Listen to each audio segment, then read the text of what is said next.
Hello my dear friends, you're on the Military Summary channel, and today we will discuss the situation in Ukraine on the 29th of October. Today we have a lot of updates, so let's start. And first we're going to discuss Crimea, to be more precise, the Ukrainian attempt to attack the Russian fleet in this area. As you can see, there are a lot of icons in this area. I believe that you saw a lot of videos from this area. Today, the Ministry of Defense of Russian Federation gave us a report during the day, and the Russians reported that at 4:20 a.m. of local time, the Ukrainians made an attempt to attack the Russian fleet in this area, in this port. This is the military report, and not just the military report, and civilian port as well. The Russians says that the Ukrainians used around 9 drones, air drones, that were trying to attack or maybe to navigate or something like this. And also the Ukrainians were using 7 submarine drones. And all of these drones were destroyed. As a result of that attack, the Ukrainians managed to attack just a few boats, Russian boats. According to the Russian source, just 2 boats they managed to attack to deal some damage. But everything is fine. The Russian fleet is everything is okay, ready to go. Later, the Russians reported that they said that 73rd Special Center was involved in this operation, were planned and developed this operation by control and support of United Kingdom intelligence. The Russians reported that Ukrainians were using Achakov, this town, this area, is the main base where that 73rd Special Center is located, and where the main trainings by the United Kingdom intelligence were done. So the Ukrainians sent some fleet in this area, sent the drones, and they attacked the fleet. There are a lot of questions about this operation. As you can see, the Ukrainians didn't achieve any success, just small damage to not so important ships in this area. But if we're talking about the Russians, they did one important thing. They they closed the grain deal. And start because of the fact that the Russians are saying that the ships that were attacked by the Ukrainians, the Russians used those ships as ships who were supplying and supporting the ships from Odessa area, the security part was covered by those ships. So the Russians reported because of the fact that these ships were attacked by the Ukrainians. Now they are no longer able to provide security for the ships from Odessa ports that are heading in direction of, let's say, Turkey and so on. So this is the reason why the Russians decided to stop following this deal. And we understand that if the Russians stop, that means that the entire deal is closed. There are a lot of questions, and the most important one that the Russians managed to provide information about the training center, about the fact that United Kingdom intelligence were involved in this operation and so on. Also today, the Russians, first time I believe, they announced that this operation with attacking on these ships in Crimea was prepared by the United Kingdom intelligence, and also they said that the same forces, United Kingdom forces, were involved in attack against the Nord Stream number 1 and Nord Stream number 2. The Russians called this attack like a terrorist attack. Furthermore, during the day, the south of the Black Sea was controlled by the Global Hawk drone, the United States drone, and the Russians, I believe that this drone, the main job of this drone was to provide the necessary aimings and the coordinating of these drones that were attacking the Russian port. The thing is that my understanding of the situation, that the Russians knew about this operation. If you remember, the Russians wanted to cancel this grain deal for a very long time ago for many reasons, and one of the most important reasons is that according to that deal, the Russians were supposed to be able to sell their own grain as well. But as we know, starting this grain deal, the Russians couldn't send even one package of the grain. So that's why they were planning to stop this deal. But as I understand, they just needed some event, some case to do this. And I believe that they knew about that operation from Achakova. They were following this operation, and they allowed the Ukrainians and the United Kingdom intelligence to do this attack just on purpose, to have a very big, a lot of evidence, to have a lot of factors to stop the grain deal from their side. And they did this. So that's it about Crimea, about all this situation. Now let's talk about the front line. If you take a look at the front line, you're going to see that there are a lot of icons. And to tell the truth, a lot of events took place during the previous 24 hours. So let's discuss them one by one, and let's start with the Kupyansk front line. As you can see, there are a lot of icons, and the Ukrainians made another attempt of attacking all the same towns like Kuzyomovka, near Berestova, Vladimirovka, this area. They were defeated, and as a result of that attack, the Ukraine lost around 70 soldiers and something around 15 armored vehicles. Furthermore, the Russians made very interesting attack in Kharkiv area, in the town by the name of Staroverovka. As you can see, this is the place that located on the Ukrainian side of Oskol River. This is the place where the Ukrainians accumulated the reserves, artillery system, and so on. And the Russians reported that as a result of their attack, they managed to destroy up to 2 HIMARS systems, 4 tanks, 15 armored vehicles, and I believe that something around 43 soldiers, whose main job was, I believe, to protect or to defend these systems and so on. So you can see the Ukrainian losses on the north are very high. And the most important, that they lost 2 HIMARS system. Furthermore, as you can see, the Russians attacked few headquarters in this area. So we can say that the Russians managed to stop the Ukrainians' offensive operation in this area, and they managed to achieve some success. The same story in Liman. The Ukrainians made another attempt to attack Chernovano-Popovka in this area, but their attempt failed. They lost around 70 soldiers and something around 7 armored vehicles, and today we haven't received any updates about any progress from the Ukrainian side. Now we are moving to the Soledar Bakhmut area.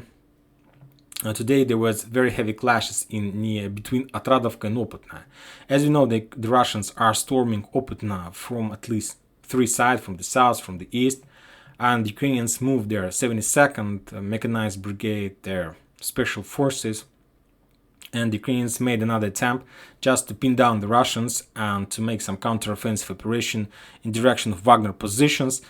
The Russians reported that the Ukrainians were stopped and were forced to move back. But I believe that the Ukrainians did the job they needed to do.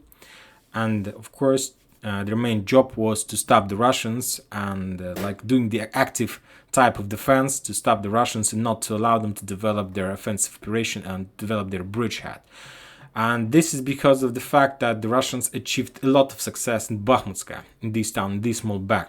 During the previous week, the Russians were made few attempts of storming this area, and today we got another update that they managed to achieve some success in this area. So that's why the Ukrainians, they understand that they need to use active type of defense, like by doing counter-offensive operation all along the front line.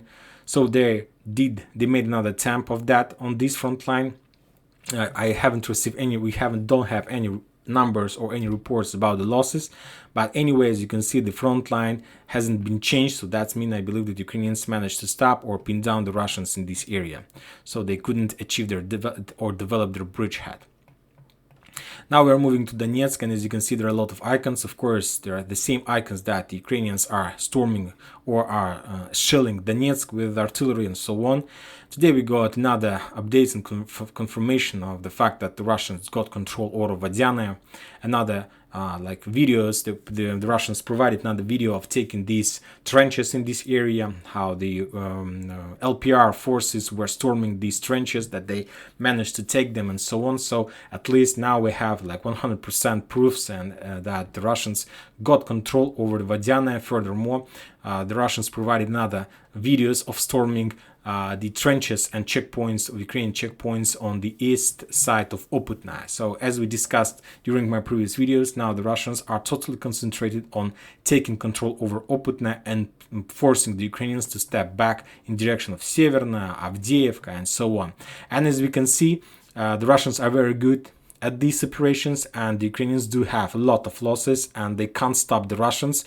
I believe that in a week or two, we're going to see that all this entire bridgehead will be taken by the Russians if Ukrainians are not going to send more reinforcements to this area. But if we're talking about the reinforcement, I believe that Ukrainians don't have such possibilities for many reasons. And one of the most important reasons is the problem with the energy facilities, because as you know, the Ukrainians, to transport at least infantry, they're using the railroads. And for now, it's like a big problem for the Ukrainians and so on. Now we're moving to the south, to the Ugledar front line. We discussed many times this front line, and we discussed the Vremevka tactical bridgehead that Ukrainians were trying to storm this area to push the Russians from this area. They're attacking like few areas in a row, every day trying to attack another place, and then they're starting from the very beginning. But this morning, the Russians, after the artillery preparation near Ugledar, to be more precise, the Russians attacked the town by the name of Pavlovka. It was some kind of artillery preparation. The Russians used all type of weapon they have. They used their artillery, aircrafts, they used helicopters, they used everything they have, and after that, they got an order to storm this town, and they starting their movements in this direction. The Russians reported that according to the radio that they managed to hear the radio talks between the Ukrainians. The Ukrainians wasn't prepared to this operation, but there was one small problem for the Russians. As soon as they started their offensive operation, the storming squads got stuck in Bakhmut. It's like a late autumn, and it's very difficult to cross the fields. But anyway, because of the fact that the Russians deal a very big damage using artillery and aircraft, the Ukrainians couldn't send enough of reinforcement to stop the Russians. So that's why the Russians had enough of time to get and I'm not sure about the situation by this evening, because I started recording this video something around 7 p.m. of local time. I don't have any updates about the situation on the front line near Pavlovka at 7 p.m. But if we're talking about 3 p.m., the Russians managed to get the suburbs of this Pavlovka, of this town. So, and this is very important because from now on, the Russians are very close to Ugledar, and I believe that there are going to be very heavy clashes in this town. The Ukrainians are not planning to give up and to step back, because anyway, I believe that by 7 p.m. they managed to send their reinforcement to this town. Of course, some of the reinforcement was attacked by the Russians' artillery and so on. But anyway, now I believe that there are very heavy clashes there, and I believe that tomorrow in the morning we're going to receive more numbers about the results and if the Russians were able to push the Ukrainians back from this town and to develop their bridgehead in this area. If they are able, or if they are able to do this, of course, I believe that the next step will be to attack Ugledar, or maybe to develop their offensive operation in any other direction. Ugledar is a very important town, but before we discuss Ugledar, let's take a look at the Western sources map, and there are a lot of differences between these two areas. As you can see, the Russians are storming Pavlovka, this town. So they were attacking this area. I believe they were using at least 3 directions, like using fields, using roads, and so on. The Ukrainians had, maybe still have, their fortification there. As you can see, according to this blue cloud, this area was under Russian control before July, and Pavlovka was under Russian control before July. But later, the Ukrainians made few attempts of counter-offensive operation, and they returned control over Pavlovka and Yegorovka. And as you can see, this town by the name of Mykolaiska is also marked as the town by the Ukrainian control. But if you take a look at the Russian sources map, Mykolaiska, Yegorovka on these maps are under Russian control. So it's up to you, of course, who to believe. But we got a lot of updates that the Russians control Mykolaiska. It's the Russian sources, of course. So for now, let's wait a little bit, and I believe that in a day or two we're going to understand the real picture in this area. But anyway, the battle for Pavlovka has started. As you can see, as you remember, the Russians were trying to establish control over Ugledar from many sides, and of course, the main things that they were trying to do, they were trying to storm Marinka.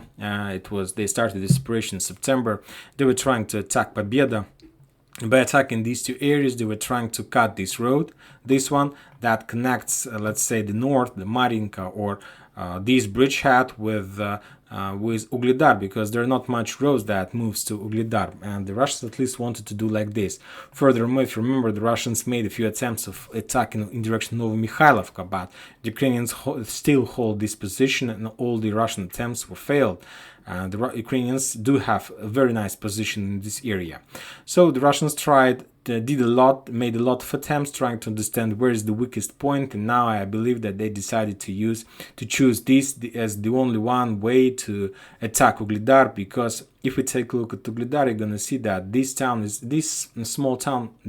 very small, but as you can see, there are just very big buildings, and the Ukrainians do have a real fortification there, and the battle for Ugledar is like a very long story. But anyway, anyway, you need to start this battle if you want to collapse the entire front line on the south of Kurakhova, of this town. And Ugledar is the focal point, and if the Russians are able to take Ugledar, anyway, somehow, no matter the losses, they will be able to collapse anything on the north, because from Ugledar the Russians will be able to develop their offensive operation in many directions, like all along the river. This Zolotaya Kashlagach, this is the river Kashlagach. They will be able to take any single town on this river. Furthermore, they will be able to develop their offensive operation in direction of Bogoyavlenka, let's say Novoukrainka, to attack Konstantinovka, and finally to collapse Novomikhailivka. So Ugledar is something like Popasnaya in Popasnaya area, so that's why the Russians need to take this town. Furthermore, if we take a look at the map of this position, if you remember the situation, we discussed many times this area, and if you remember, we discussed about the forces in this area, and if you remember, I told you that the Ukrainians moved the fresh forces to Kherson district, and a lot of fresh forces we saw in Lugansk and Kharkiv district. And when we were talking about Ugledar, I told you that Ukrainians didn't make any rotation process in this area, so all these forces are here since the beginning of the special operation. They're pretty tired. They don't have fresh reinforcement, and if we're talking about the Russians, we remember that the Russians during the previous months managed to deploy the third military corps in this area. Furthermore, as we discussed yesterday, the Russians managed to deploy another 181,000 soldiers, according to the Ministry of Defense of Russian Federation Shoigu, but we don't know exactly where the Russians deployed these forces. But anyway, I believe that if we're talking about Ugledar, about this area, by the way, according to the map of this position, Igorovka and Mikoyska is under Russian control. So there is just one map who shows that all these towns is under Ukrainian control, and this Western sources map. So that's why I believe that the Russians do have fresh forces in this area. They have enough of ammo, shells, and manpower, and so on. So they are ready, and I believe that they will complete this mission, and they will take Pavlovka the next days if the Ukrainians maybe they have their own plan for these purposes. So let's just wait and follow a little bit, and we will see the result of that operation. If we're talking about Orekhov Gulay Polya, there are no changes in this area. The front line is stable. So let's see what's going to be next. Now we're moving to the Nikolaev Kryvyi Rog area. As you can see, there are some icons in this area. The Russian sources map are showing the same picture, that there are a lot of icons in this area. There are very heavy clashes. The Ukrainians did the same, made the same attempts of attacking the Russians, but they were defeated, and they lost around 60 soldiers and something around 29 vehicles, including tanks, just cars, trucks, and so on. Furthermore, the Russians reported that they destroyed at least 2 M777 artillery systems. They shut down a lot of drones in this area, and as you can see, we see the main area of the heavy clashes, and this is exactly the area where the Ukrainians moved their fresh forces before the upcoming final battle for Kherson. And today there was a report, today maybe yesterday, from the head of the Ukrainian intelligence, and he told that the battle for Kherson will be ended somewhere at the end of November. So I believe that Ukrainians still have plans to attack. And this is also the reason why the beginning of storming of Pavlovka is so important right now, because during some period of time, some months, the Ukrainians have some initiative on the front lines. They were saying what they're planning to do, where they're planning to attack next. So I believe that this attack in direction of Pavlovka may ruin some Ukrainian plans, because they have completed the process of regrouping. We saw that on the deployment map. They moved a lot of forces, fresh forces to Kherson. They moved a lot of fresh forces to the Kharkiv area. They made some regrouping here, but they didn't expect, at least the Russians are saying that Ukrainians expected some offensive operation from the Russian side, but they didn't expect this offensive operation today. And also the Ukrainians were saying, according to the Russian sources, that they were expected for some offensive operation, but not in this area. So this is some kind of surprise for the Ukrainians, and now they need to solve this issue. Now they need to return the initiative back to them. So we'll see, and we'll follow this situation. Anyway, yesterday in the evening, I saw the most important update from the Russian side, from the Russian sources, is that the Russians started the process of how to say in English, of collecting the blood one more time.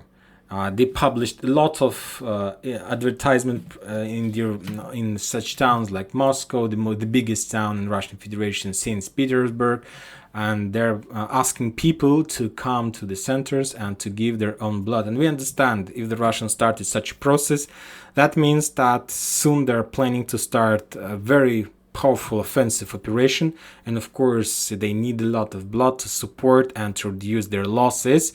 And I believe that during November, no matter that this is a very cold period of year, I believe that we're going to see a very hot phase of this special operation that will determine the next year, or at least the first quarter of the next year, or something like this.